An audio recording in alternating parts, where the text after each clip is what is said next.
الحمد لله الذي نستعينه ونستغفره ونؤمن به ونتوكل عليه ونعوذ بالله من شرور أنفسنا ومن سيئات أعمالنا من يهده الله فلا مضل له ومن يضلله فلا هادي له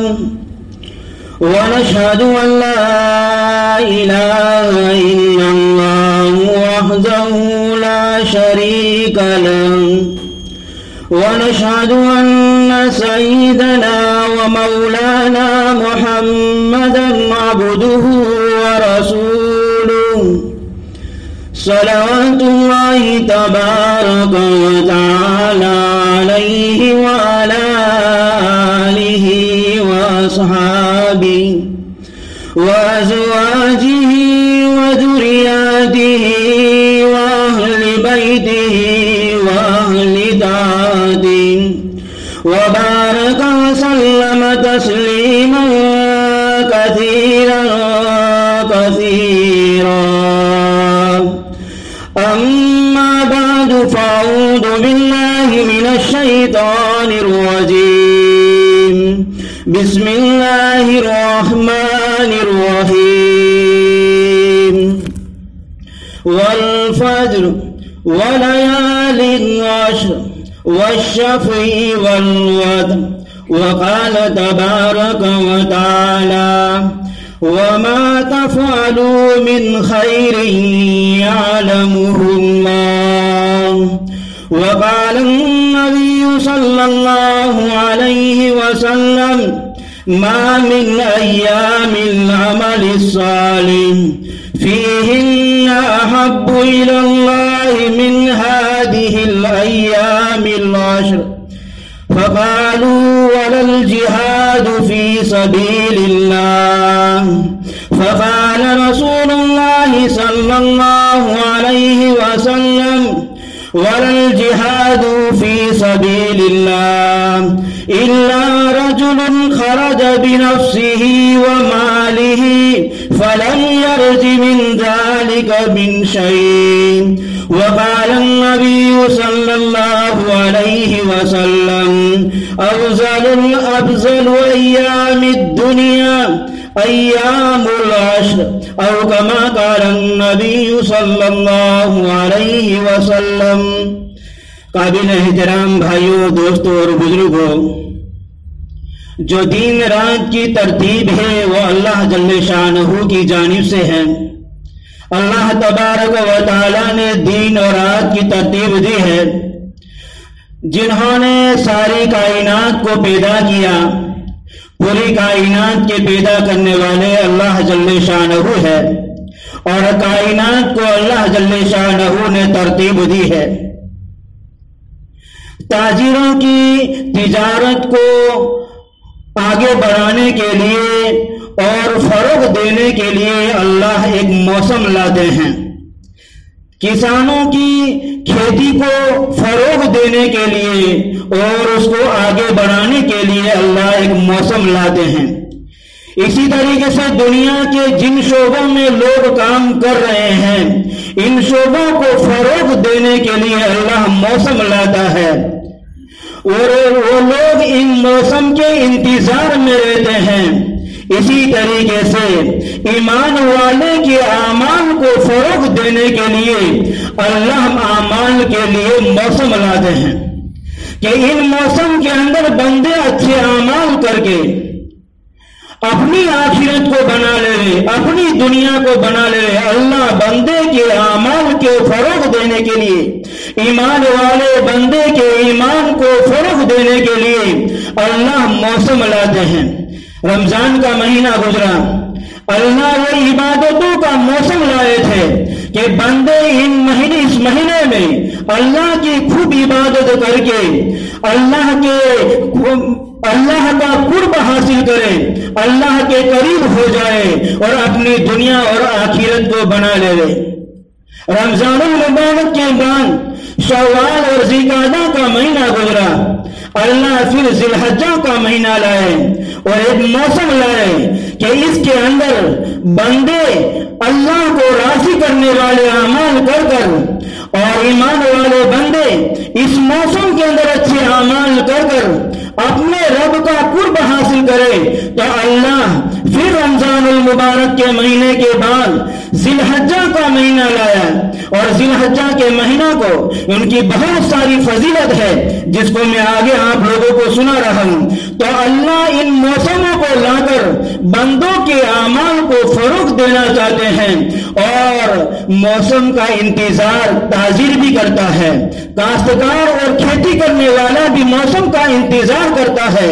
ایمان والے بندوں کو ان موسم کا انتظار ہونا چاہیے۔ جس کے دل میں ایمان ہے، ایمان کی عظیم الشان دولت سے اللہ نے جس کو نوازا ہے، اس کے اندر ان اعمال کو اور ان موسم کا انتظار ہونا چاہیے۔ تو اللہ نے یہ ذی الحجہ کا مہینہ جو ہمیں دیا ہے بہت ہی بابرکت مہینہ ہے اور بہت ہی عظمت والا مہینہ ہے۔ ایک حدیث میں پیارے آقا جناب رسول اللہ صلی اللہ علیہ وسلم نے ارشاد فرمایا، افضل ایام الدنیا ایام العشر۔ اللہ کے رسول صلی اللہ علیہ وسلم نے فرمایا کہ دنیا کے دنوں میں افضل ترین اگر کوئی دن ہے تو ذی الحجہ کے یہ 10 دن ہے۔ ان دنوں کو بہت بڑی فضیلت حاصل ہے۔ اللہ کے پیارے حبیب جناب رسول اللہ صلی اللہ علیہ وسلم نے ارشاد فرمایا کہ ذی الحجہ کے ان 10 دنوں کو بہت زیادہ فضیلت حاصل ہے کہ دنیا کے نسان کے جتنے دن ہیں ان تمام دنوں میں اگر افضل دن ہے، بخاری شریف کی روایت ہے، اللہ کے رسول نے فرمایا کہ انسان کے تمام دنوں میں ذی الحجہ کے شروع کے جو 10 دن ہیں وہ تمام دنوں سے افضل ہے۔ ایک حدیث میں پیارے آقا جناب رسول اللہ صلی اللہ علیہ وسلم نے ارشاد فرمایا، مسلم شریف کی حدیث ہے جس کو امام ترمذی رحمۃ اللہ علیہ نے بھی نقل کیا ہے، اللہ کے رسول نے فرمایا، ما من ایام العمل الصالح فیہن احب الی اللہ من هذه الایام العشر، کہ سال کے اور دنوں میں جو عبادتیں کی جاتی ہے ان کے مقابلے میں اگر ان 10 دن میں جو عبادت کی جاتی ہے یہ زیادہ بڑھ جاتی ہے، یعنی ذی الحجہ کے 10 دنوں میں جو عبادت کی جاتی ہے وہ باقی دنوں کے علاوہ زیادہ فضیلت رکھتی ہے۔ صحابہ اکرام رضوان اللہ تعالی اجمعین نے اللہ کے رسول سے پوچھا، فقالوا ولا الجہاد فی سبیل اللہ، اے اللہ کے رسول اور عبادتیں تو فضیلت اس مہینے میں زیادہ رکھتی ہے کہ اس مہینے میں کچھ عبادت کی جاتی اور دنوں کے مقابلے میں زیادہ فضیلت ہے، لیکن اللہ کے رسول اگر اور دنوں کے اندر کسی نے جہاد کیا تو کیا جہاد کی فضیلت سے بھی ان دنوں کی عبادت فضیلت میں بڑھ جائے گی؟ حالانکہ کوئی آدمی اللہ کی کلمہ کو بلند کرنے کے لیے دنیا میں اسلام عام ہو جائے، اللہ کے دین اور اللہ کے احکامات اور اللہ کی بھیجی ہوئی شریعت اور جس شریعت کو نبی لے کر آئے ہیں دنیا میں عام ہو جائے، اس کے لیے ایک آدمی اپنی جان اور مال سے لڑتا رہے۔ اللہ کے رسول سے پوچھا گیا، اے اللہ کے رسول، کیا کہ آدمی عام دنوں کے اندر جہاد کرے تو یہ جہاد والے عمل سے بھی ان 10 دنوں میں عمل کرنے والا آدمی بڑھ جائے گا؟ اللہ کے رسول نے فرمایا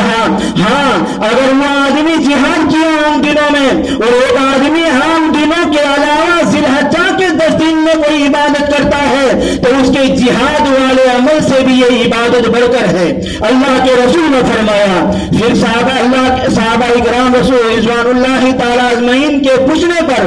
اللہ کے رسول صلی اللہ علیہ وسلم نے فرمایا کہ کوئی ایک بات الگ ہے، یعنی اللہ کے رسول نے فرمایا کہ ایک بات الگ ہے کہ کوئی آدمی جہاد کرتا رہا اپنے مال سے اور اپنے جان سے، اللہ کے رسول نے فرمایا الا رجل خرج بنفسه وماله فلم يرج من ذلك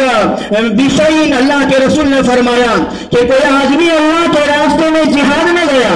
اپنے مال سے اور اپنی جان سے لڑتا رہا اور وہ آدمی اگر شہید ہو گیا تو پھر اس کا مقام بڑھ جائے گا، اگر شہید نہیں ہوا ہے بلکہ جہاد کو اگر واپس آ گیا تو اس کا وہ عمل بھی اس مہینے میں کی ہوئی عبادت کے برابر نہیں ہو سکتا۔ اتنے فضائل اس مہینے کے. اللہ کے رسول صلی اللہ علیہ وسلم نے فرمایا کہ اس کا وہ عمل بھی اس مہینے میں کی گئی عبادت کے برابر نہیں ہو سکتا.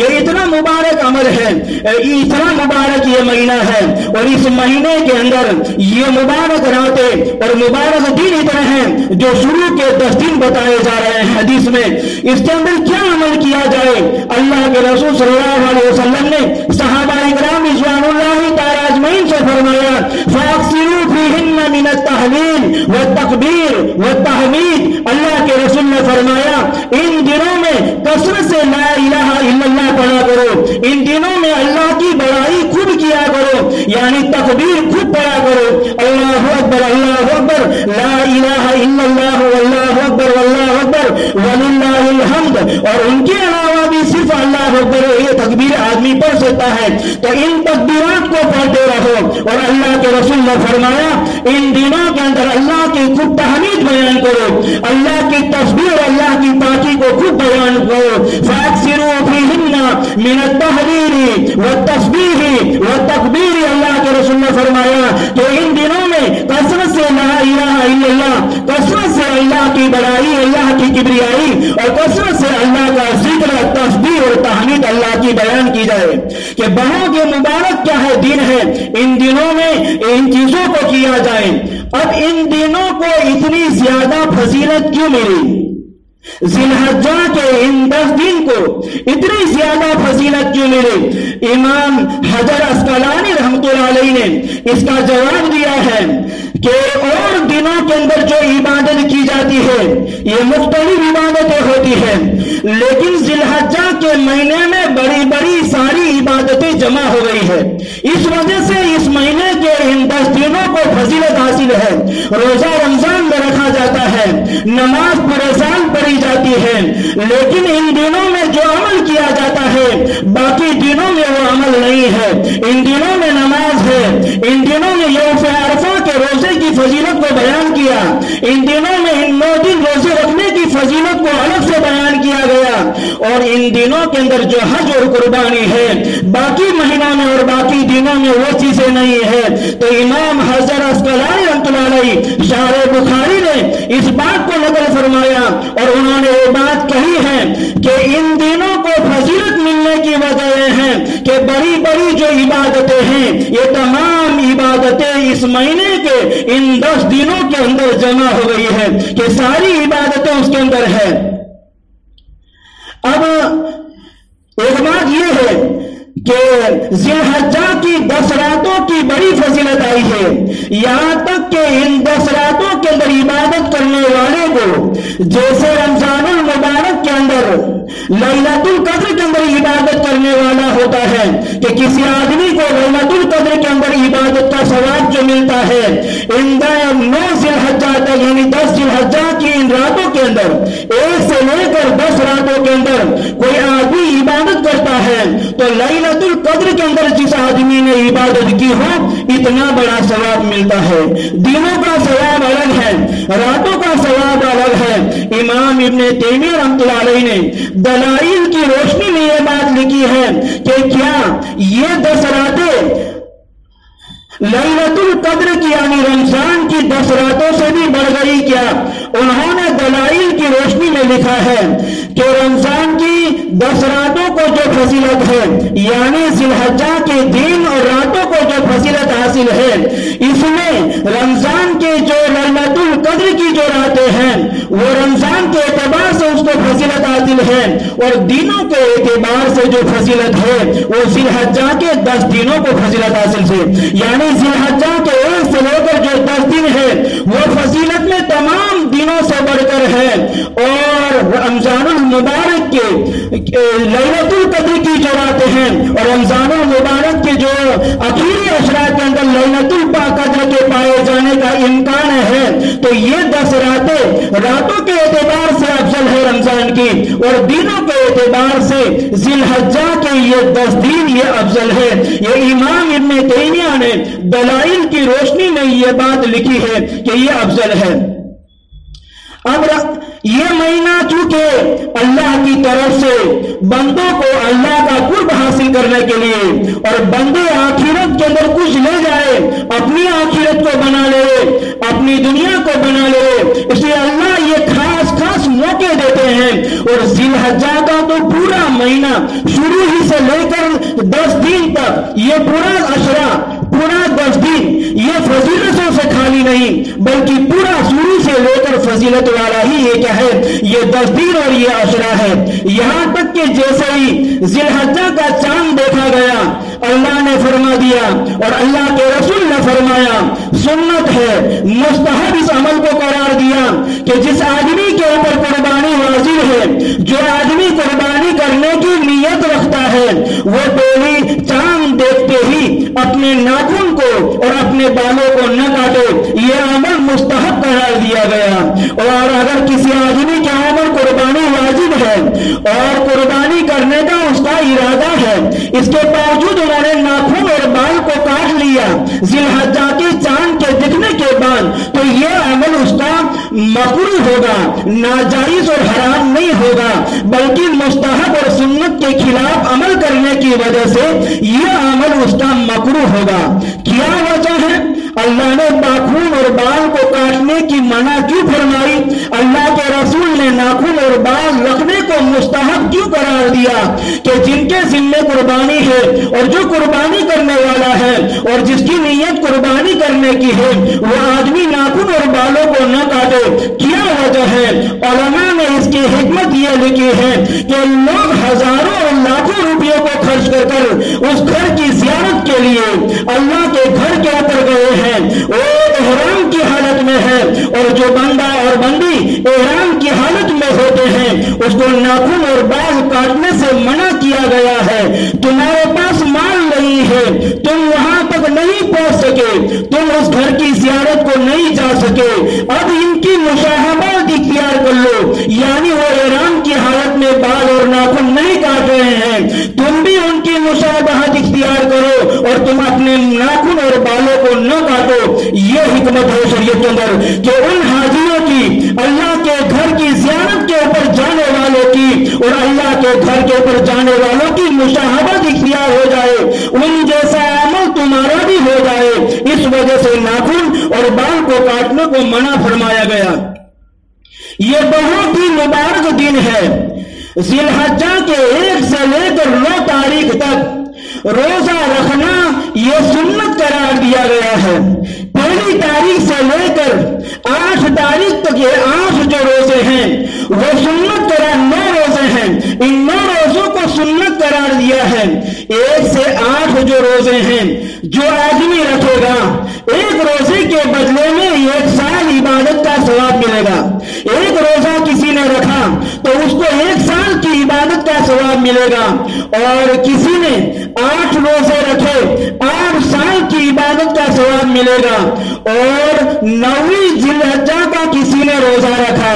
جس کو عرفہ کا روزہ کہا جاتا ہے، کسی نے 9ویں ذی الحجہ کا روزہ رکھا، اللہ کے رسول صلی اللہ علیہ وسلم نے فرمایا اس کے 1 سال پیچھے کے گناہ معاف ہو جائیں گے اور آئندہ 1 سال کے گناہ معاف کر دیے جائیں گے۔ اتنی بڑے ثواب کہ جس نے 8 روزے رکھے، ہر روزے کے عوض میں 1 سال کے روزہ رکھنے کا ثواب، اور یوم عرفہ کا جس نے روزہ رکھا یعنی 9 ذی الحجہ کا روزہ رکھا تو اس روزے کے عوض میں اگلے 1 سال اور پچھلے سال کے گناہ معاف کر دیے جاتے ہیں۔ ابھی آئندہ سال تو گناہ نہیں کیا، ان کے گناہ کو معاف کر دیے جائیں گے۔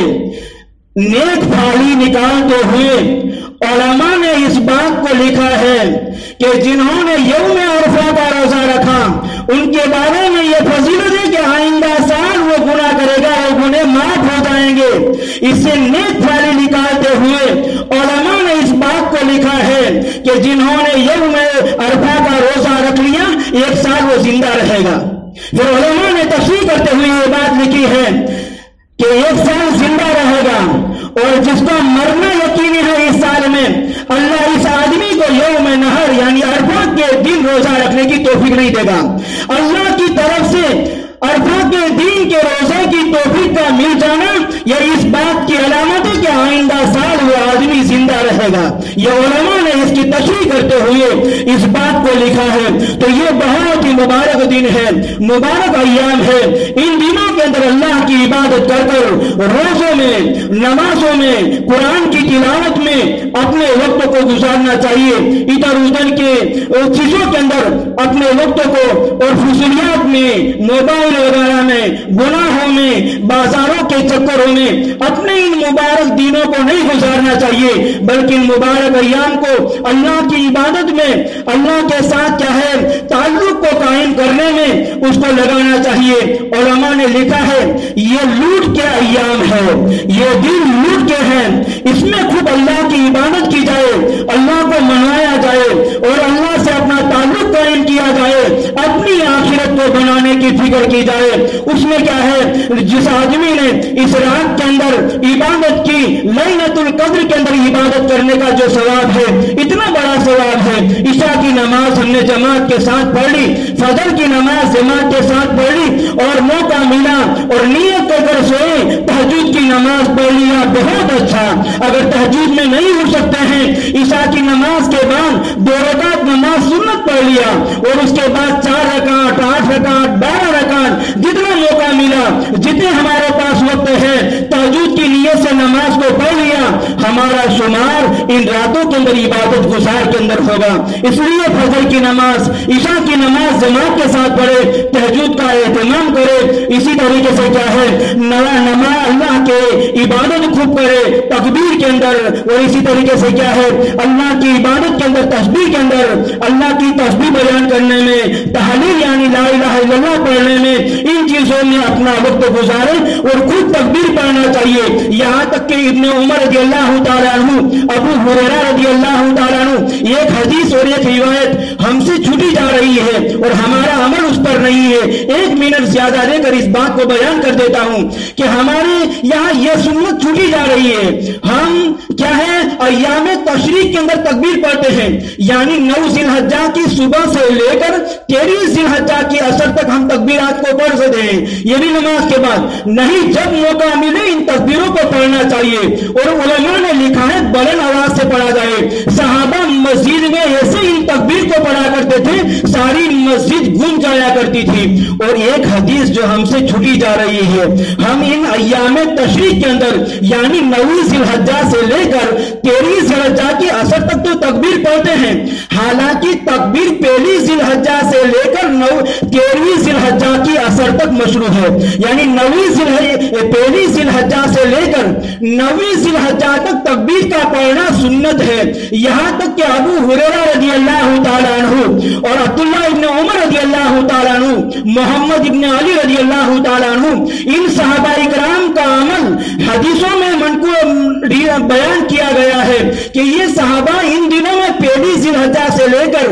9 ذی الحجہ تک یہ صحابہ بازاروں میں جاتے تھے اور تاجروں کے پاس جا کر بلند آواز سے تکبیر پڑھتے تھے۔ ان تکبیر کو سن کر تاجر حضرات بھی پڑھنا شروع کر دیتے تھے، بازار کا ماحول ان تکبیر سے گونج اٹھتا تھا۔ یہ صحابہ کے عمل سے ثابت ہے۔ تو یہ تکبیر ہم کو 9 ذی الحجہ سے نہیں پڑھنا ہے، یہ تو 9 ذی الحجہ سے لے کر 13 ذی الحجہ تک پڑھنا تو واجب ہے، لیکن 1 ذی الحجہ سے لے کر 9 ذی الحجہ تک ان تکبیرات کو پڑھنا سنت ہے۔ تو یہ عمل ہم سے چھوٹا جا رہا ہے، تو اس کے اوپر بھی عمل کر لیا جائے۔ اور کیا ہے اللہ تعالیٰ سے دعا کرتے ہیں اللہ تعالیٰ ان مبارک مہینوں کی صحیح معنوں میں مبارک ایام کی اور ان دنوں کی